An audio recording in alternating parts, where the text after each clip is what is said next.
Power plants that work with concentrated solar power use a special molten salt to convert the sun's heat into steam. The steam turns the generators that produce electricity. Researchers at the Georgia Institute of Technology say using molten metal instead of salt may increase the efficiency of the generators. The innovative design was presented at the recent Energy Summit in Washington. VOA's George Putic reports. While water circulates in the scale model of a concentrated solar power plant, a full-size plant uses molten salt. But the man behind the radical new design says using tin instead of molten salt could make the process dramatically more efficient. The main thing that makes it better than the state-of-the-art is really the fact that by pushing up the temperature, we're able to use a higher efficiency power cycle, and the higher efficiency means for the same size field, you get more power out.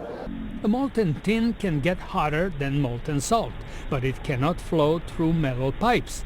Experimenting in his lab, Henry found that it easily flows through pipes and valves made of graphite. Because it's machinable, so it allows us to make complicated components like this where you can thread them still, so you can still use mechanical interfaces we're used to. His design uses ceramics that can also withstand high temperatures, do not corrode, and do not react with tin.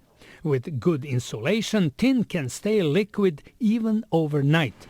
So far, all the critical parts have been tested. We can pump liquid metal, we can valve it and control it, we can bond these tubes together without getting leaks. Taking into account the size of the required mirror field and the cost of the special salt, Henry expects using molten tin should reduce the overall cost of building a concentrated solar heat plant by as much as 30%. George Putic, VOA News, Washington.